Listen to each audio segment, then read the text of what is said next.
Avant de commencer cette histoire, n'oubliez pas de vous abonner à la chaîne et de laisser vos commentaires. Nous sommes sur le point d'atteindre les 1000 abonnés et, avec votre aide, nous y parviendrons. La nuit est froide et silencieuse lorsqu'un cri fragile résonne dans un village isolé au cœur du Ghana.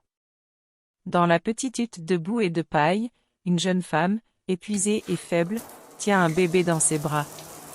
Ses yeux étaient pleins de larmes, mais pas de joie, mais de tristesse et de désespoir. Elle savait qu'elle ne pourrait pas élever cet enfant. La faim et la pauvreté l'accompagnaient constamment, et elle avait déjà perdu 2 enfants à cause de la malnutrition. Le cœur brisé, elle a pris une décision cruelle mais nécessaire, laisser le bébé sur le pas de la porte de quelqu'un qui pourrait lui offrir une vie meilleure. En cette aube silencieuse, la petite Amara a été laissée sur le seuil d'une femme connue dans le village pour sa froideur et sa rigidité, Mère Kimi. C'est une commerçante respectée, mais au cœur endurci. Lorsqu'elle a ouvert la porte et trouvé le bébé recroquevillé dans un panier, ses yeux se sont rétrécis. Elle ne voulait pas d'une autre bouche à nourrir. Mais, pour des raisons que personne n'a jamais connues, elle prit l'enfant à l'intérieur et l'éleva, non pas comme une fille, mais comme une servante. Les années passèrent et Amara grandit aux côtés de Zara, la fille biologique de Mère Kimi. Dès son plus jeune âge, il était clair qu'il y avait une différence entre les deux. Zara recevait les meilleurs tissus, les plus beaux colliers et la meilleure éducation. Amara, en revanche, était traitée comme une servante. Sa journée commençait avant le lever du soleil, elle allumait le feu, balayait le sol et transportait l'eau de la rivière. Malgré la dureté de sa vie, Amara s'épanouit. Son visage était d'une rare beauté et sa gentillesse faisait que même les anciens du village se souciaient d'elle. Mais cela ne fait qu'attiser la jalousie de Zara, qui méprise Amara parce qu'elle vole l'attention des autres, alors qu'elle n'est qu'une fille adoptée. À l'âge de 18 ans, Amara découvre enfin la vérité sur ses origines. L'une des femmes du village, dans un moment de colère contre Mère Kimi, a révélé « Tu crois que c'est ta vraie mère? Tu crois que c'est ta vraie maman? Tu as été abandonnée. Sans la pitié, elle ne t'aurait jamais donné un toit. » Le sol semble se dérober sous ses pieds. Amara se précipite vers Mère Kimi, espérant que ce n'est qu'un cruel mensonge. Mais la femme se contenta de lui jeter un regard froid et de lui répondre. « Maintenant tu sais. Et puisque tu connais la vérité, il est temps de faire quelque chose d'utile. Tu vas te marier. » La jeune femme sentit son cœur s'emballer. « Comment ça, se marier?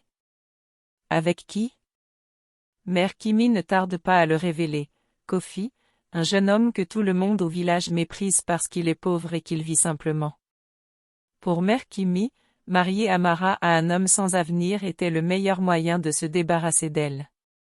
N'ayant pas le choix, Amara est confiée à Kofi. Les larmes aux yeux, elle pensait que sa vie était finie. Mais ce qu'elle ne savait pas, c'est que ce mariage allait changer son destin à jamais. Ne manquez pas cette histoire incroyable. Abonnez-vous à la chaîne dès maintenant et laissez votre like pour ne manquer aucun détail. Atteignons ensemble l'objectif de 1000 abonnés. Le mariage d'Amara et de Kofi était simple. Il n'y a pas eu de fête, pas de musique ni de danse. Juste un accord imposé par Mère Kimi et accepté avec résignation. Amara est envahie par la tristesse. Pendant des années, même si elle avait été maltraitée, elle avait au moins un toit et un endroit où dormir. Maintenant, elle est envoyée dans la maison d'un homme pauvre, quelqu'un que tout le village méprise. La maison de Kofi est humble, avec des murs en terre et un toit de chaume. La petite pièce n'avait qu'une natte sur le sol et peu d'ustensiles. Pour Amara, c'est le symbole d'une vie qu'elle n'a jamais voulu. Au début, les journées ont été difficiles. Amara évite de parler à Kofi. Elle faisait ses corvées en silence et pleurait tous les soirs avant de se coucher. « Tu n'as rien à craindre, » lui dit un soir Kofi. « Je sais que tu ne voulais pas de ce mariage.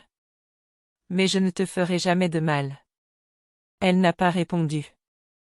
Pour Amara, les mots sont vides. La seule chose qu'elle voyait devant elle était une vie de souffrance et de misère. Mais Kofi était différent des hommes qu'Amara connaissait. Il ne la traitait jamais avec rudesse. Il lui apportait toujours des fruits lorsqu'il rentrait du travail et l'aidait à faire le ménage. Le temps passe et Amara commence à remarquer quelque chose d'étrange. Bien qu'il vive simplement, Kofi trouve toujours de l'argent quand il en a besoin. Il n'a jamais souffert de la faim. Il aidait toujours ses voisins dans le besoin et semblait connaître des personnes influentes.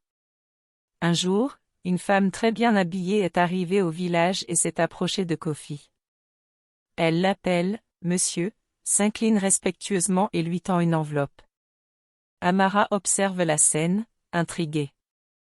Qui était cette femme? Pourquoi traitait-elle Kofi avec autant de respect? Ce soir-là, lorsque Kofi sortit pour aller chercher du bois, Amara ne put résister. Elle prend l'enveloppe et l'ouvre d'une main tremblante. À l'intérieur, elle trouve des documents bancaires et une lettre officielle. Ce qu'elle lit lui fait chaud au cœur. Kofi n'était pas un villageois ordinaire. Il était propriétaire d'un empire financier, héritier d'une fortune incalculable. Mais pourquoi vivait-il là comme un pauvre homme? Lorsque Kofi revient, Amara le dévisage, les yeux brillants d'émotion et de confusion. « Qui êtes-vous vraiment ?» demande-t-elle en tenant l'enveloppe dans ses mains tremblantes.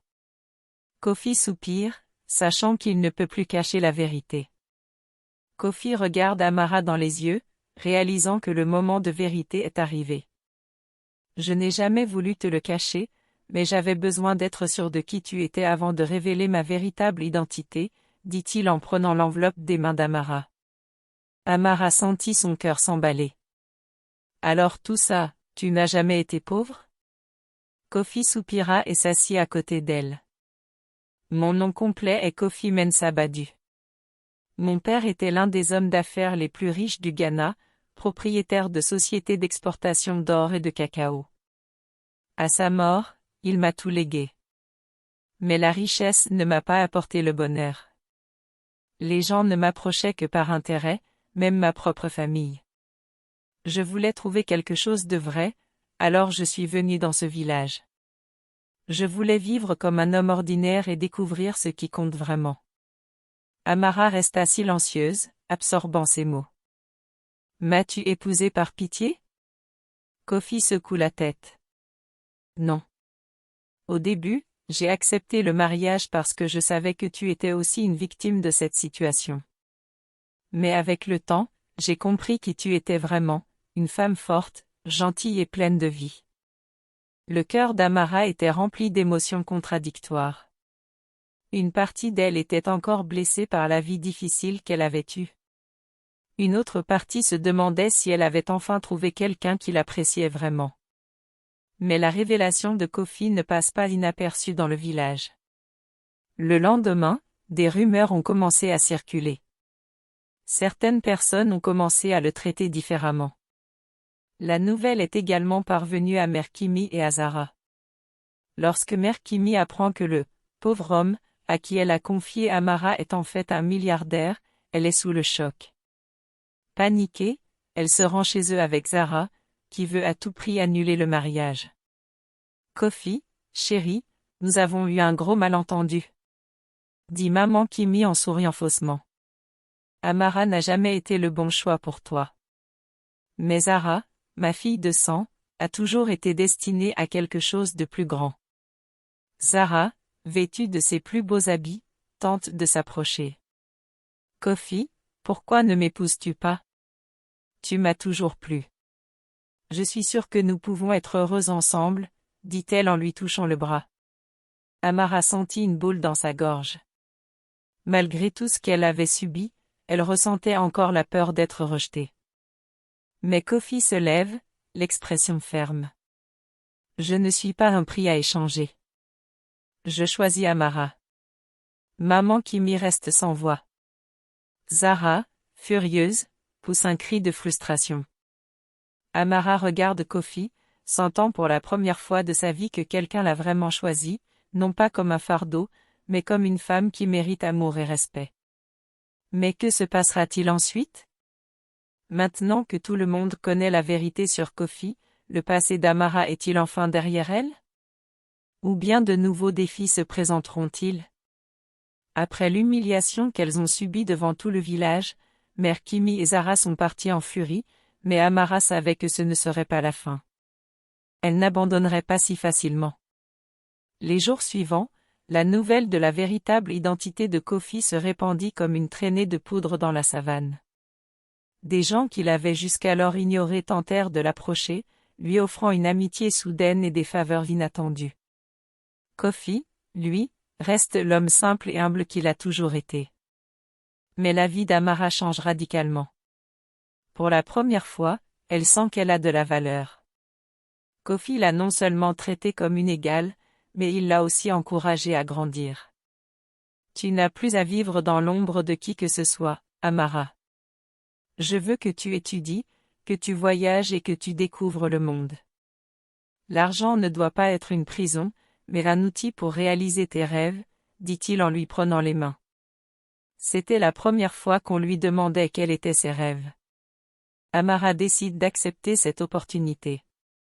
Avec l'aide de Kofi, elle a commencé à apprendre à mieux lire et écrire, et à étudier le commerce et l'administration. Elle veut aider Kofi à gérer sa fortune, mais dans un but noble, aider d'autres jeunes femmes qui ont connu les mêmes souffrances qu'elle.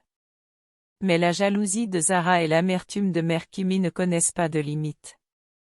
Déterminée à retrouver sa place, Zara a mis au point un plan cruel.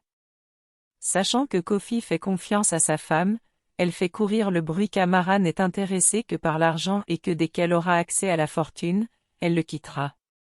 Certaines personnes commencent à s'interroger sur les intentions d'Amara. Même s'il ne croit pas à ces rumeurs, Kofi se rend compte qu'Amara en est affectée. Tu dois faire tes preuves, Amara. Pas aux autres, mais à toi-même. La détermination brille dans ses yeux. Elle décida d'ouvrir sa propre organisation pour aider les orphelines et les filles abandonnées, comme elle l'avait fait autrefois. S'il y avait un but à tout ce qu'elle avait subi, c'était d'utiliser sa douleur pour sauver d'autres vies.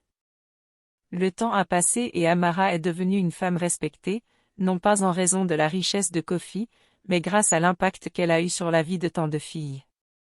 Mom Kimi et Zara, en revanche, ont vu leurs méfaits se retourner contre elle. Zara est devenue la femme rejetée par l'homme le plus riche de la région, et son arrogance a fait fuir tous les prétendants. La mère Kimi a perdu son prestige dans le village, car tout le monde s'est rendu compte à quel point elle méprisait la fille qu'elle avait élevée. Lorsqu'elles ont compris qu'elles ne pouvaient plus rien faire, la mère et la fille ont quitté le village sans se retourner. Aujourd'hui, Amara et Kofi sont plus proches que jamais. Elle avait trouvé sa véritable force, et il avait trouvé l'amour authentique qu'il recherchait. Mais il restait encore un dernier défi à relever avant que leur histoire ne connaisse une conclusion définitive.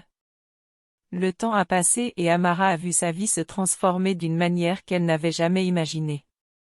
L'amour entre elle et Kofi n'a fait que grandir, mais il restait encore quelque chose à résoudre. Un jour, alors qu'elle visitait l'un des abris qu'elle avait aidé à construire, une petite fille s'approcha d'elle, les yeux pleins de larmes. « Sœur Amara, pourquoi ma mère m'a-t-elle abandonnée ?» La question l'a frappée comme une flèche en pleine poitrine. Elle se la pose depuis des années. Mais aujourd'hui, en regardant cet enfant sans défense, elle comprend que certaines douleurs n'ont pas besoin d'être expliquées, elles ont besoin d'être guéries. Tu n'as pas été abandonné, mon petit. Tu as été choisi pour quelque chose de plus grand, répondit Amara en serrant la petite fille dans ses bras. À ce moment-là, elle eut l'impression que tout dans sa vie avait un sens. Mais le destin lui réservait encore une dernière surprise. Lors d'une soirée de charité organisée pour leur maison de soins, une femme âgée est apparue parmi les invités. Elle frémit à la vue d'Amara et de Kofi ensemble. « Je suis ta mère, » dit la femme, les larmes aux yeux. Le cœur d'Amara s'emballe. La femme explique que, jeune, elle a été contrainte d'abandonner sa fille à cause de l'extrême pauvreté. Elle pensait qu'Amara aurait une vie meilleure si elle était élevée par une autre famille. Amara a ressenti une tempête d'émotions. L'abandon avait façonné sa douleur, mais maintenant, devant cette femme repentante, elle réalisait que lui pardonner était la clé de sa propre paix. Elle a pris la main de la femme et lui a dit, « J'ai passé toute ma vie à chercher la paix.